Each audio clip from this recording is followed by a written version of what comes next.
ሰላም ዛሬ በጣም ጠቃሚ ቪዲዮ ነው ይዤላችሁ የመጣው። ስለዚህ ቪዲዮውን ሼር፣ ኮፒ ሊንክ፣ ሪፖስት በማድረግ ለጓደኞቻችሁ ወይ ደግሞ ለምትወዷቸው ሰዎች ሼር አድርጉ።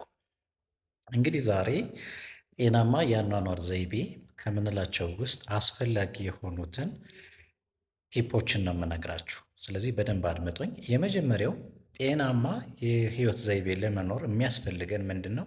የተመጣጠነ ምግብ ያስፈልገናል። የተመጣጠነ ምግብ ስንል ከተለያየ የምግብ አይነቶች ማለትም ከፕሮቲን፣ ከካርቦሃይድሬት እና ከፋት እንደዚሁም ከቫይታሚኖች በቂ የሆነ የተመጣጠነ ምግብ ማግኘት መቻል ማለት ነው።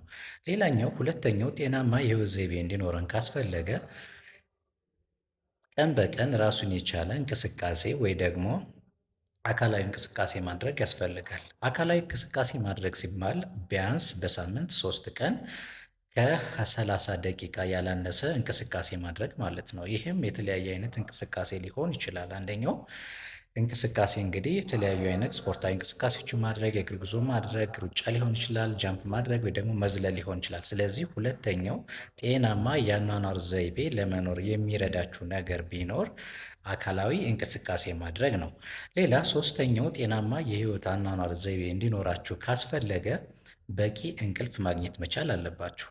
አእምሯችሁ ቀን ሲሰራ ውሎ ወይም ደግሞ በስራ ከደከመ በኋላ ሌሊት ላይ በቂና ተመጣጣኝ የሆነ እንቅልፍ ማግኘት መቻል አለበት። ይሄ የእንቅልፍ ደረጃ ደግሞ ወይ ደግሞ መጠን ቢያንስ ከ7 ሰዓት እስከ 8 ሰዓት ማረፍ መቻል አለባችሁ። ያ ማለት ምን ማለት ነው? ለምሳሌ ከምሽቱ 4 ሰዓት ብትተኙ እስከ ሌሊቱ 11 ሰዓት ወይ ደግሞ እስከ 12 ሰዓት ድረስ ለ7 ለ8 ሰዓት ማረፍ መቻል አለባችሁ። ከዛ ተጨማሪ ደግሞ ጤናማ የህይወት ዘይቤ ከምንላቸው ውስጥ ሌላኛው በቂ የሆነ ፈሳሽ ወይም ደግሞ ውሃ መጠጣት ማለት ነው። በቂ ፈሳሽ ወይ ውሃ ማለት ቢያንስ በቀን ውስጥ 2 ሊትር እና ከዛ በላይ መጠጣት አለባችሁ። እነዚህና ጠቃሚ መረጃዎችን ማግኘት ከፈለጋችሁ የኔ ቲክቶክ አካውንቴን ፎሎው አድርጉ፣ እንደዚሁም ደግሞ ሪፖስት አድርጉ። አመሰግናለሁ።